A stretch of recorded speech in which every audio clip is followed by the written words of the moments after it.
After Pikan helps him sense Frieza's key, Vegeta teleports with the Celestial Guardian, Planet Quinn. Vegeta and Pikan appear at the center of the Quintet planets. Vegeta doesn't understand why they're there. They should have gone straight to where Frieza is. Pikan explains that Frieza is probably on a spaceship, and if they fight inside a ship, they would destroy the ship and Janemba's cocoon could be harmed. Frieza's ship will pass by the planet soon, and considering the ship's path, the location was the most appropriate for a possible battle. Vegeta gets very angry about this. Did Pikan manipulate his senses to guide them somewhere else? He didn't like it, but Pikan tries to calm him down, justifying that if Janemba woke up in an aggressive way, Vegeta would understand his reasons. Vegeta says that since they have some time before Frieza arrives, this would be the perfect opportunity for Pikan to explain to him what's going on. It's okay for Pikan to explain. Besides, this universe will be one of the main focuses of the Celestial Mages, and Vegeta will certainly be included in all this mess. It's fair that he understands what's going on.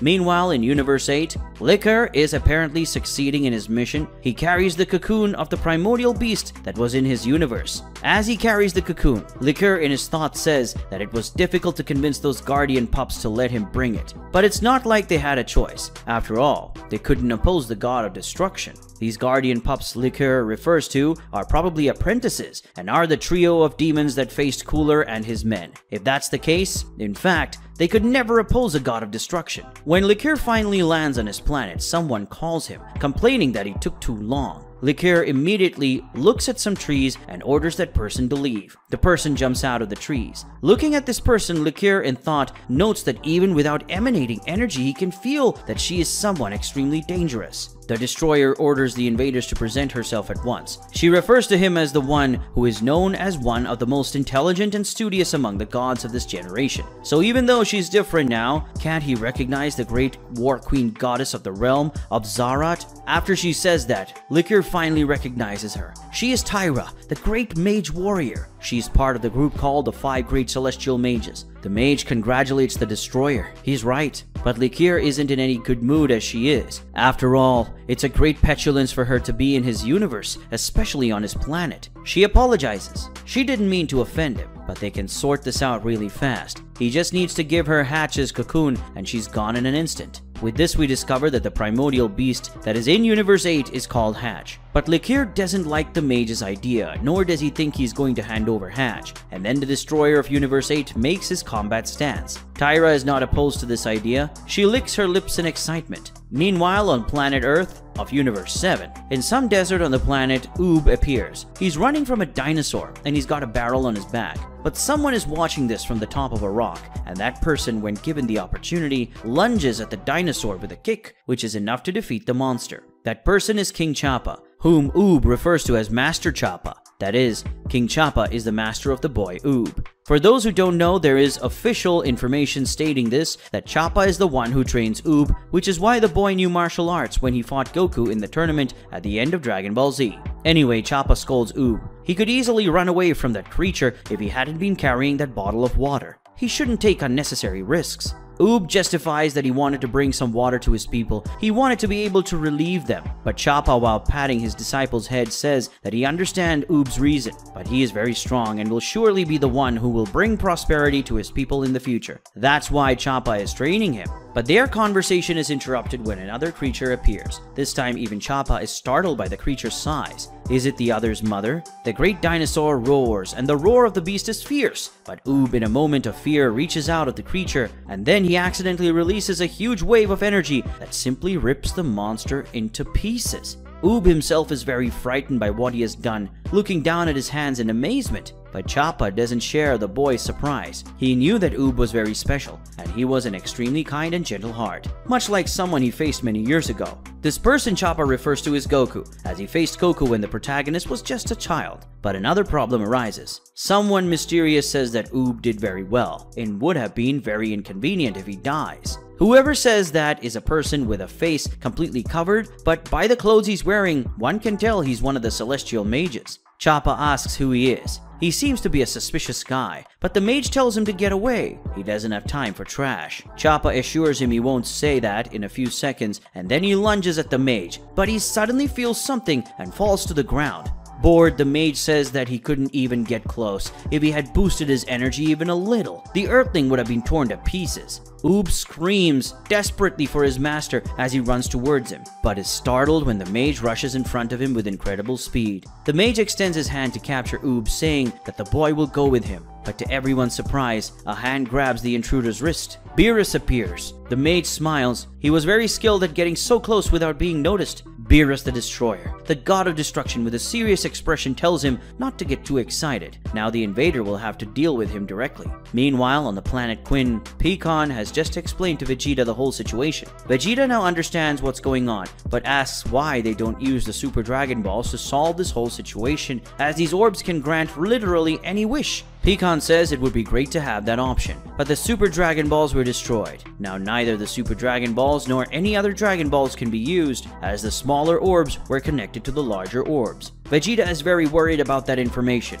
Will the Earth Dragon Balls also stop working? For those who don't know, the smaller Dragon Balls made by the Namekians are created from fragments of the Super Dragon Balls, meaning the smaller orbs are literally parts of the larger orbs, so it makes sense that they wouldn't work with the destruction of the larger ones. Pikkon notices something. He says that they don't have time to talk anymore. Frieza is approaching. Only after the Celestial Guardian says this does Vegeta realize the Saiyan says he'll wait for the villain to get a little closer to call him to the party. Meanwhile, Frieza's ship is moving fastly through space. Frieza is watching Janemba's cocoon. He's apparently quite dissatisfied. Cooler approaches his younger brother, asking what he intends to do about that thing. That was probably what Frieza was thinking. Frieza admits that at first he didn't think dealing with that cocoon would be so complex. In his opinion, there was only one option, a more aggressive approach. Cooler asks if his brother is sure about this. He himself says that creature was very powerful, and if Janemba becomes unstable, they could be in trouble. Frieza explains that he knew from the start that they might have a hard time dealing with Janemba, so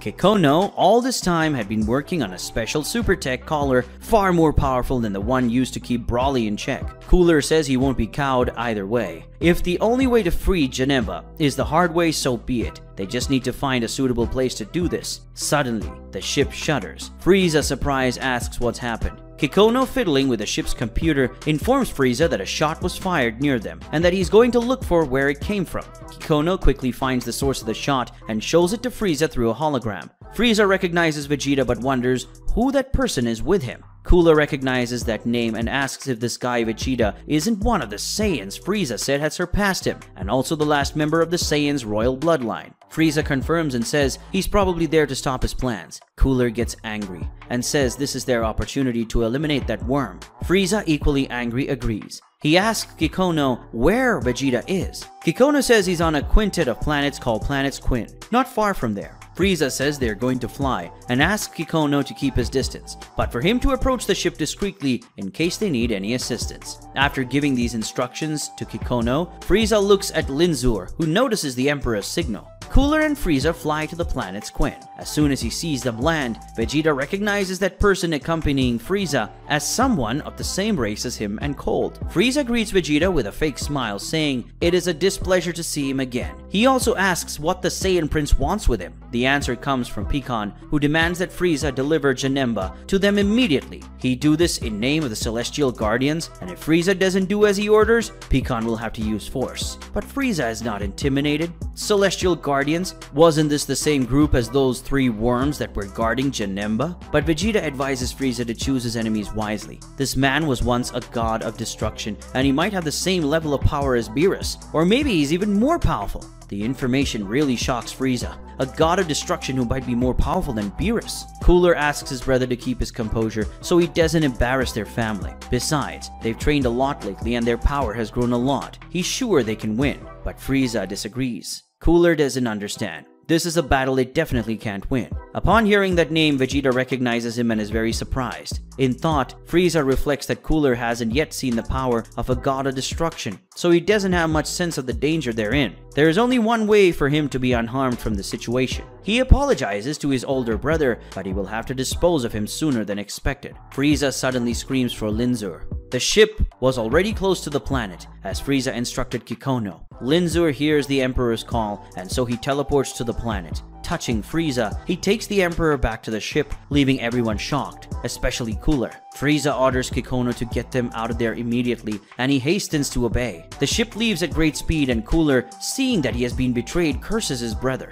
Pikkon, addressing to Vegeta, says that the important thing is Janemba's cocoon. They must follow Frieza and leave Cooler behind. But Vegeta refuses. He will stay and face Cooler. Pikkon has apparently already learned Frieza's ki and seems to have a great sense. He might as well go after the fugitive. Vegeta says that no matter what, Pikkon must not intervene in this fight or he will not forgive him. Pikkon says that Saiyans are all the same and he knows someone like him. Here he's probably talking about that Saiyan we saw in the last chapter. Pikkon says he will go after Frieza, but even if he returns before the fight is over, he won't interfere in the combat is a promise. Cooler looks at Pikkon leaving, but Vegeta calls out to him, and the two face each other. Vegeta says that Cooler will have to deal with him. Approximately 75 million years ago, a meeting took place between the gods and angels of the 18 universes. Daishinkan is given the last word of the meeting, saying that it was a very productive meeting and thanking everyone for coming. But one of the gods present at the meeting takes the opportunity to announce that this will be the last meeting he will participate in, because in a few years, he will leave the position of destroyer and pass the position to his apprentice Beerus. This deity that just spoke of this is called Terran, and he is the destroyer of Universe 7, and he is accompanied by the angel Whis, a Supreme Kai named Gazan, and his apprentice Beerus, who is very young. Hearing this announcement, another god present at the meeting says that it was a joke and that Brat couldn't become a god. Who said this was a god named Garoga? He was the destroyer of Universe 6, accompanied by the angel Vados and Supreme Kai named Nuan. Hearing Garoga's words, Beerus gets very angry and is about to attack the destroyer of Universe 6. But Terran stops his apprentice and states that Beerus is very capable and will be an excellent god of destruction. But Garoga thinks that it's a great foolishness. This boy will surely be a failed god. Beerus gets even angrier at Garoga's words, but Daishinkan interrupts that discussion. They ask the gods to be more elegant and spare the great Zeno that silly discussion. He was clearly uncomfortable with that argument. Zeno has an idea. How about erasing them and their universes? Everyone is worried about that idea. But Daishinkan advises the great Zeno not to do that. He thinks these universes deserve a second chance, especially Universe 7, as the god of destruction Taron and the god of creation Gazan do an excellent job and are exemplary gods. Zeno accepts the advice, but he thinks they could just end that meeting. It's too boring. After this request from Zeno, the meeting was ended, and then everyone returned to their respective universes. Planet of destruction of Universe 6. Garoga arrives at his planet very angry, and in an act of rage destroys the nearest decorative planet. The Supreme Kai named Nuan asks what bothers the god of destruction so much. He replies that this is all Taron's fault. He always maintains a calm and superior demeanor. Garoga wanted Taron's apprentice to advance against him so that the boy would be destroyed by Zeno, but that damn Taron intervened. Vados gives her opinion on this. She thinks it's time for Garoga to put aside this rivalry with Taron. It's been 25 million years, but Garoga rejects that advice. He'll never forgive that bastard. After that, the destroyer asks the angel to go to the planet Gaspa to get some dragon meat for him. Vados says she will do what he is asking and should be back in few minutes. Vados leaves the planet and does what Garoga asks. As soon as the angel leaves, Garoga addresses Supreme Kai, remembering the fact that she doesn't like Universe 7's Supreme Kai either. Nuan confirms that statement. Gazan always gets all the praise, and no matter how hard she tries, she always seems to be one step ahead. He sure does some kind of cheating. Garoga smiles upon hearing that. And then he makes a suggestion. How about they get revenge on them? They could make Universe 7 into chaos, and then they would be no longer considered the perfect gods, and would be shamed in front of everyone, considered great incompetence. Nuan received that proposal with surprise and hesitation. If anyone found out they were doing anything to sabotage other universes and told Zeno, they would be erased at the same time. But Garoga has already thought about it and has a plan. They could let the very inhabitants of Universe 7 destroy themselves. All they need to do is use some bad people in the universe and let them wreak havoc. Nuan likes the plan, but if they go in there to do anything, Gazan with Supreme Kai's heightened senses would likely sense that presence. If that happened, they would be scolded or worse. But Garoga has thought of that too.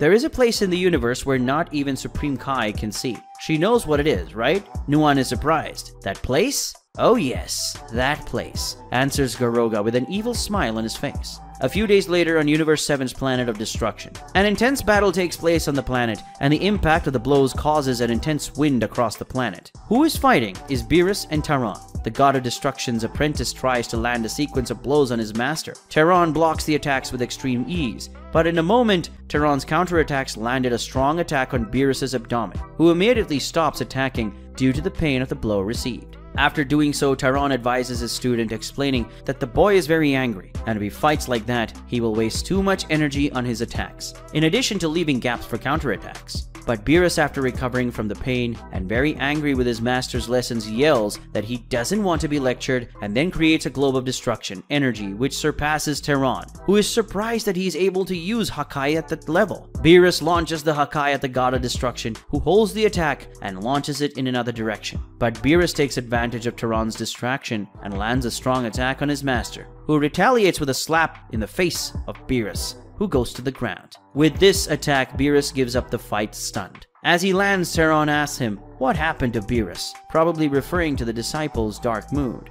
Whis, theorizing what is happening, asks if this has anything to do with what happened at the meeting of the gods. Beerus confirmed he didn't like that bastard underestimating him like that, and he knows it's not just Garoga who thinks that way. All gods have similar opinions. Terran, hearing this, is very disappointed, and he says he didn't think his apprentice was so weak. But Beerus refutes his master, saying that he is the most powerful mortal in the universe. Terran agrees, but his strength is physical. Mentally, he is weak. Terran asks what would happen if an opponent said those same things to Beerus in battle. What would he do? Would he get angry and attack without thinking? If so, he would be an easy target. If Beerus really wanted to be a god of destruction, he needed to strengthen his intellect as well, not just his body. But Beerus continues to argue against his master. He never used Hakai as well as he did now. Anger made him stronger and helped him progress. But Terran reminds Beerus that the Hakai he uses is just a copied version of the true energy of destruction. When he becomes a god and has the true energy of destruction within him, if he lets himself be controlled by such feelings, he will be possessed by that power.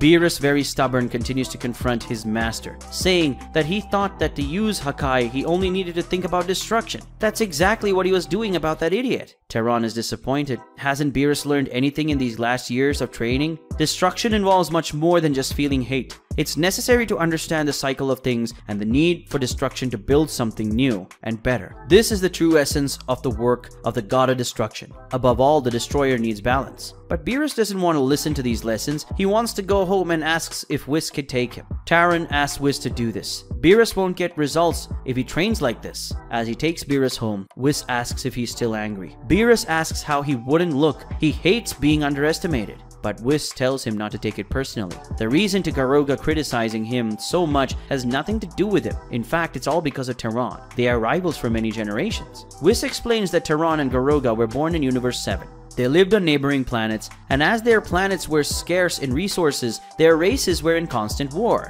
They were the most powerful of their respective races, and so they became natural rivals. In a battle, their races self-destructed, and only they were left. The god of destruction of that time, impressed by their power, decided to make both of them his disciples and make them understand each other, but that never worked out. When that god died, they started a battle to decide who would be the next god of Universe 7, and Garoga lost that battle. At that time, Universe 6 also lost the god of destruction, so Garoga was sent there. All this happened 25 million years ago, but to this day they maintain this rivalry. Everything very interesting to note in this scene is that the ancient god of destruction cited by Whis as being master of Terran seemed to be Pikan, who in the main story of Dragon Ball Hakai was said to be the first god of destruction of Universe 7, and today is the chief of the Celestial Guardians. This ancient god from Universe 6 who came before Garoga looks a lot like Tapion, and a statue of him also appeared in Dragon Ball Hakai Chapter 3 when Goku was in the ritual to become the god of destruction. With that, we can conclude that Pikan was the first god of destruction of Universe 7. Later he was succeeded by Terran and later by Beerus. And this guy like Tapion was the first destroyer of Universe 6, who was succeeded by Garoga, who was succeeded by Champa, and now in Dragon Ball Hakai, Champa has been succeeded by Goku. Anyway, continuing with the chapter. After hearing the whole story between Terran and Garoga, Beerus concludes that Garoga is just a jealous god, but no matter, he will overcome both of them, and he will become stronger than Terran and Garoga. Whis is overjoyed to see the young apprentice's excitement. Planet Nekosai is a very peaceful planet. The race that lives on this planet, the Nekosasians, have a high level of power if compared to the average race of the universes. But despite this, they are very peaceful and spend most of their time in long sleep. As he flies around his planet, Beerus notes that even in the biggest city of the planet, he hardly sees people. Looks like his people are lazy as usual, but he envies them, and after all, Master Taron doesn't let him sleep much. But seeing something being destroyed in a forest, Beerus concludes that someone is very awake today. Upon seeing the crater opened in the ground by that person, Beerus scolds, saying that he will destroy the planet that way. The person training is Champa, who says that unlike his privileged brother, he doesn't have a god and an angel to teach him how to control his powers. Beerus asks if Champa is still upset that Beerus was taken and he is not. He should accept that, but Champa does not accept. He defeated that monster too, but only Beerus was chosen. But Beerus justified that by saying that it is obvious that it would happen. When Whis and Taron arrived, Champa was too busy enjoying the feast the planet's people had made to celebrate. It was he who preferred to eat rather than leave them there. Seeing these dialogues, it seemed that Champa and Beerus attracted Taron's attention by defeating a powerful monster that existed or appeared on the planet. But as Champa was too busy celebrating and eating, only Beerus left to train. But well, Champa doesn't want to argue anymore. He wants Beerus to teach him everything he's learned in that time he's been away. And with that, we can conclude that Beerus trains with Champa whenever he can. And that makes Champa evolving too. Sometime later, they finish training and Champa comments that Beerus was very angry today and asks what happened. Beerus explains what happened, and Champa says that if he wants the gods to respect him, he has to prove he deserves that respect, and he has to prove how powerful he is. But Beerus says it's easier said than done. How would he do it? But suddenly, something horrible happens. A portal opens in the planet's sky, and a gigantic wave of energy destroys the great city in an instant, leaving Beerus and Champa completely shocked. Beerus, very angry, asked who did this, and then he flies towards the city. Champa immediately follows his brother. When they get closer, they seem to feel something. Champa asks if Beerus is feeling that. He says yes, a strange and completely evil energy. A big monster is coming out of the smoke. Beerus tells his brother not to let his guard down. The creature sees them and roars, but Beerus is not afraid of the angry face, so he flies towards the monster to avenge his people. Beerus and the monster clash fists. The impact wave of their blow causes a great wind in that region. The monster tries to land several blows on Beerus, who dodges all of them quickly. They move with great speed and making very strong attacks against each other. Champa is impressed watching the fight. Beerus, when he's really fighting seriously, doesn't even compare to when he's training with them. In a moment of intense exchange of blows, Beerus sees a gap and lands an attack on the monster, launching him away, opening a crater in the ground. It was clearly a really powerful attack. Beerus asks what his opponent thinks of the attack. That's for what he did to his people. Champa approaches asking if the creature has died.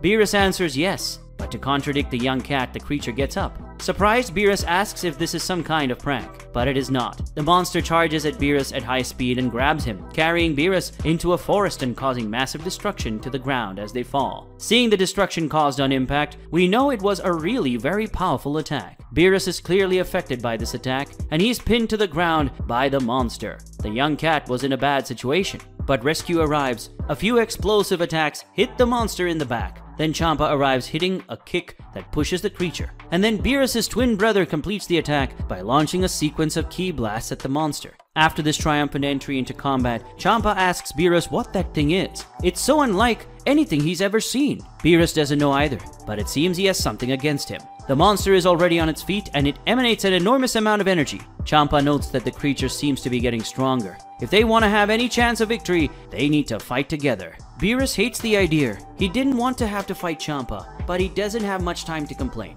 Champa warns that the monster is advancing at full speed against them. The creature tries to attack them. The brothers disperse, going each one to one side. Beerus catches the monster's attention, and when the creature heads towards him, he fires a many ki blasts at once, stopping the creature's advance. Champa also attacks, coming onto the monster and landing a hard punch on its back, launching it into the air. Then Beerus warns his brother that it's time. Champa says he already knows, he doesn't need to be given orders. Beerus and Champa fire powerful waves of energy, hitting the monster at the same time. Champa wonders if they made it, but the answer comes soon after, with the creature emerging unscathed from the attack. Champa is worried. He did his best in that attack. Beerus is also worried. Apparently, ordinary attacks won't work on that monster. There's only one attack he can use, but he doesn't control it very well, which means he could put the planet in danger. But he has no choice. He has to use it. Suddenly, the battle is interrupted and many energy attacks hit the monster. Those responsible for that attack were a group of Neko Saiyajins, who were very angry about the creature attacking their city. But Beerus isn't too happy with the cavalry's arrival. They should leave immediately. That thing is no opponent for them. The monster prepares an attack, but the Neko Saiyajin warriors do not cower. The group leader orders everyone to attack at the same time, and so they do. Beerus knows it's useless and tells him to run away, but it's too late. The creature launches the energy attack against the Nekosagen's attacks. Their energy is completely overwhelmed by the monster's energy, and then they are completely destroyed by the creature. But Beerus doesn't have time to grieve over the death of his companions. Champa warns that the energy globe released by the monster is heading towards the planet. If that powerful attack hits the planet, it's all over. Beerus immediately tries to stop the energy. He struggles not to let the attack reach the planet's ground. Champa fires an attack at the monster. He guarantees he will distract the creature while Beerus takes care of it. But it will be good if Beerus does it really fast. Really fast. Beerus arrives on the planet's ground. He tries to fix his feet on the ground, but the energy globe charges him. He won't be able to hold that thing. The young cat, in thought, decides that there's only one way to stop this energy and save the planet. He wanted to use this against the monster, but there's no other option. Beerus yells, "Hakai," and then the monster's energy globe disappears. He drops to his knees, sighing in relief that he's made it, but the relief is short-lived as Champa soon falls from the sky and Beerus screams for his brother.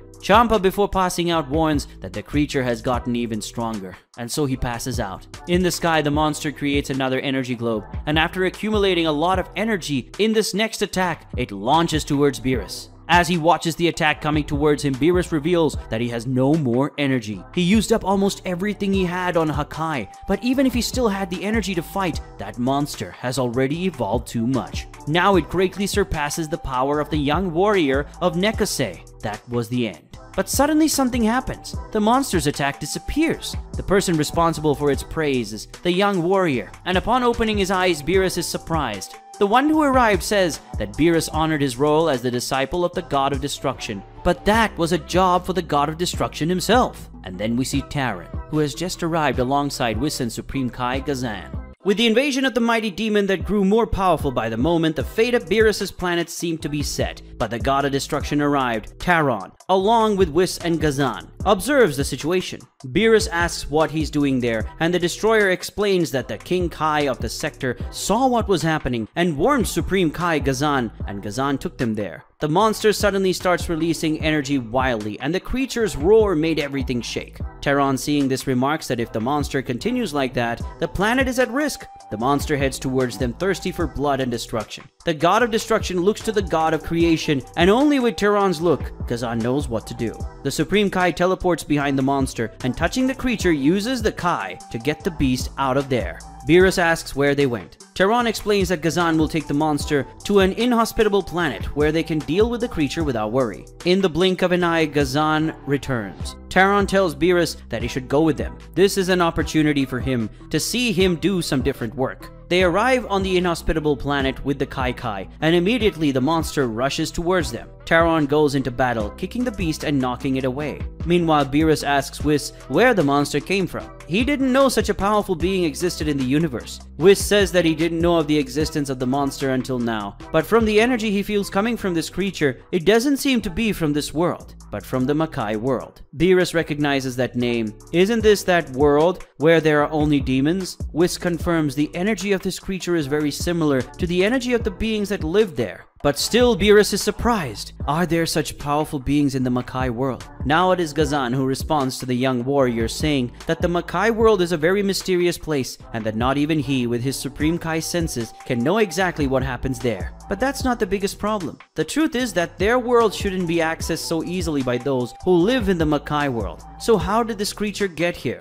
This is very strange. As they talked, a fierce battle raged in the planet's sky. Taran and the demon monster landed intense blows against each other until their fists collided and a huge explosion could be seen. While fighting the monster, Taran notes that the more they fight, the stronger the monster gets. Perhaps the rage in the destroyer's blows feeds the creature somehow. This beast seems to be composed of pure negative energy. Not even attacks on vital points will be able to defeat him. He will keep getting up stronger and stronger. As the battle continued, Beerus watched with great concern. If that monster keeps increasing its power like that, it's going to get to the point where it's going to surpass Taran. but Whis is not so worried. It is true that the demon has an extraordinary power and that it increases every second, but he is still very far from Terran's power. The distance between their power is astronomical, but Beerus doesn't understand. If the difference is so big, why is this fight taking so long to finish? Whis says that Terran is only watching his opponent to draw his conclusions. Beerus doesn't understand. What does he mean by draw his own conclusions? But Whis notices something, and so he interrupts their conversation by saying that it seems Terran already knows everything he wants to know. This is about to end. After hearing this from Whis,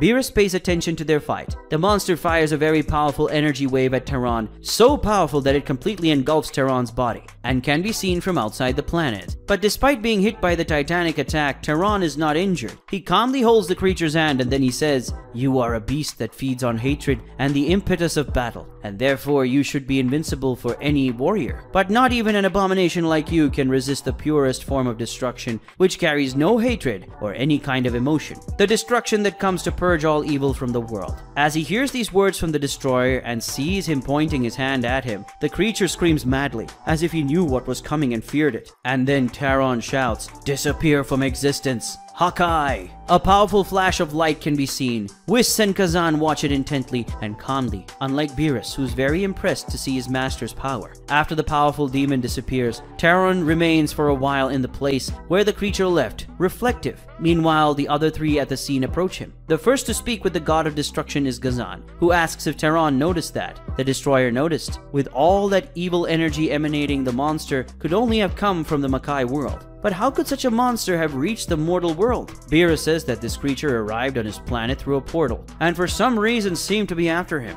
as it attacked him with great violence. But Terran disagrees. That monster could be after Beerus. After all, there's no way that that thing knew him. What probably happened is that the monster sensed Beerus's energy, and because he was the strongest in that location, the monster saw him as a threat and attacked him. But in fact, it is a little strange that the creature appeared precisely on Beerus's planet. Was it all a coincidence? It's hard to know. Terran has an idea while looking at his disciple, and so he orders Beerus to prepare. He will know the darkest place in the universe, the demon's realm. After Terran says this, Kazan takes them out with the Kai Kai, the realm of demons. Beerus and Terran, Whis, and Kazan go to a completely different world. Kazan apologizes for not taking them directly to their destination. Unfortunately, his Kaioshin senses don't work very well in that place. Beerus takes a good look at the place and sees the desolate terrain, a pile of corpses, and a demon eating the bones of another creature. A truly demonic place. While observing that place, Beerus is very tense. He senses something very bad in the air. Beerus hears something and then he notices that in the sky there's a big hole, and then he asks what that is. Whis explains that it is a rift in time-space. It works as a dimensional barrier separating the two worlds. Beerus gets confused. Shouldn't it be easier for those creatures to go into their world then? Just go through that fissure. This should be more common. But Whis explains that it's not that easy. Although it doesn't look like it, that thing has surprising power. It is capable of destroying celestial bodies with a density thousands of times greater than that of a large planet. There are few in the universe who could cross that thing, and the only one he knows is Terran and himself. But of course, Kazan can also cross the barrier because of the Kai Kai, as he doesn't have to physically cross it. Beerus now criticizes Kazan. Can he go there whenever he wants? So if his Supreme Kai senses don't reach that place, why doesn't he always go there and see what's going on? But Supreme Kai explains that it's not that simple. That place, as well as the gods that live there, are completely evil, and not even the gods outside can stay there long without having their hearts corrupted by all that evil. Of course, sometimes he goes there to see how things are going over there, but it's not something he can do very often. Terran interrupts the conversation. They must do whatever he has to do. He doesn't want to stay in that place for long. The visitors travel to the highest point of the demon realm, where they found a large and dark planet. Beerus, seeing that planet bathed in what appears to be blood, complains about the fact that it is such an ugly planet. Terran explains that it is the planet of the supreme god of this dimension, the supreme planet of darkness. In this place lives the Makaioshin, called Demiurges. Beerus asks Kazan if Makaioshin are Kaioshins that are born rotten. Kazan answered that in short, yes. When Supreme Kais and King Kais are born corrupted, they are called Makaios and Makaioshins. When they are born, they are sent to this world, where they do similar work to that Supreme Kais and King Kais do in the mortal world. The Makaioshin is the supreme god of this world. Arriving on the planet, they see many bodies scattered across the land. Beerus, shocked, asks why there are so many bodies there. Terran explains that Demiurges has very voracious hobbies. torture and murder are included in this. He's a demon god after all. But after saying this to Beerus, Taron screams for the supreme demon god. The destroyer orders the demon to appear. He has more to do. Suddenly, a drop of blood begins to float, and the blood from the various puddles scattered around that place begins to give shape to someone. When a mouth appears among the blood, that person says, "Taron the Destroyer, how long have you not been here?" 5 million years, maybe more, said Demiurges, but Taron doesn't want to talk too much. He goes straight to the point. An extremely powerful demon has invaded the mortal world, and he wants to know what the demon god knows about it. Demiurges, while still having his body formed by the blood splattered around the place, replies that in fact a very powerful demon has appeared. Unfortunately, too powerful for him to do anything about it. But Beerus argues that when he started fighting that demon, he was no more powerful than Gazan. This means that maybe Demiurges could have neutralized him before the monster got stronger. Just an observation here, guys. From Beerus' words, we can see that his and the Supreme Kai Gazan's power is not that different, and maybe Gazan is even a little more powerful than he is. I know that by Dragon Ball Super standards, this might seem absurd, as Supreme Kais are considered to be very weak, but remembering that Shin in the Majin Buu saga was as powerful as Goku when the protagonist faced Cell, that is, Shin had the same power as Goku using the maximum power of the common Super Saiyan, and with that power he could defeat Namex Frieza with a single attack, and Frieza for many years was considered the most powerful mortal in Universe 7, being the one who ruled the entire universe. And also remembering that Shin was not a Kaioshin considered so strong. We saw during the franchise Supreme Kai is stronger than him, like the Southern Supreme Kai, who managed to face Kid Buu almost equally. And there was also the Sacred Supreme Kai, which was stronger than the Southern Supreme Kai, and even managed to defeat Moro in the past. In short, an average Supreme Kai has the same power as Goku at the end of the Cell Saga, and Goku was already very powerful by the standard of other mortal beings in Universe 7. And a powerful Supreme Kai can greatly surpass that level, like the Sacred Supreme Kai and the Supreme Kai of the South. And I believe these Supreme Kais can be on a level close to Super Saiyan 2, maybe even surpassing it a little bit, since they could face Kid Buu. That is, with this, we can conclude that Beerus, who was the most powerful mortal in Universe 7 at the time, had a power similar to Goku's power at the end of Cell Saga, and maybe a little weaker than Supreme Kai Gazan, who may be a stronger than average Supreme Kai. Anyway, let's get back to the scene. After Beerus questions Demiurges and to why he didn't do anything about that monster, the demon finally appears, showing his true appearance. Demiurges lashes out, saying that a brat like Beerus shouldn't question him like that. But Taron scolds the demon, saying it's good Demiurges respects Beerus, as he's going to be the next god of destruction in not too long. Demiurges laughs. That brat? A god of destruction? This can only be a joke. Beerus gets very angry and yells at the demon to stop laughing at him. But Taron is tired of that situation. He screams, and the sound of the god of destruction's voice makes everything shake, and Beerus drops to his knees. While his disciple is on the ground, Taron orders Demiurges to answer Beerus' question. Why didn't he do anything against that beast if he had enough power to do so? Demiurges finally answers. As Taron probably observed, the creature fed on the wrath of battle. He realized this the first time he tried to deal with the creature, and then he understood that direct confrontation was not the best option and isolated the monster. But somehow he doesn't know. The monster managed to escape that world and went to their world. That was what happened. Taron continues the investigation. Demiurges is supposed to be able to see everything that happens in this world. So why didn't he see what happened to this monster? The demon doesn't like that questioning. Is Taron implying that he sent the monster there? If he could do such a thing, he wouldn't be in this world anymore, right? The fact that he can see everything that happens doesn't mean he's omniscient. If he's not paying attention to something he can't see, simple as that. He got careless and the monster escaped, somehow, that he doesn't know. That's all. Taron remains suspicious, but for now he will accept this explanation. Either way, he'll keep an eye on the situation. After saying that, he calls everyone to leave. Gazan says that now that he's spent some time there, he thinks he's been able to lift everyone into their world right from that place. Taron gives Demiurges one last suspicious look, and then everyone leaves. When everyone leaves, the demon god starts laughing. The seed has been planted, and now Taron's destruction has just begun. After all, what is Demiurges planning? What is this seed that has been planted that will bring about the destruction of Taron? Was he responsible for sending that monster to Beerus' planet? If yes, why did he do it? And how did he do it? Find out in the next chapter of Dragon Ball Hakai.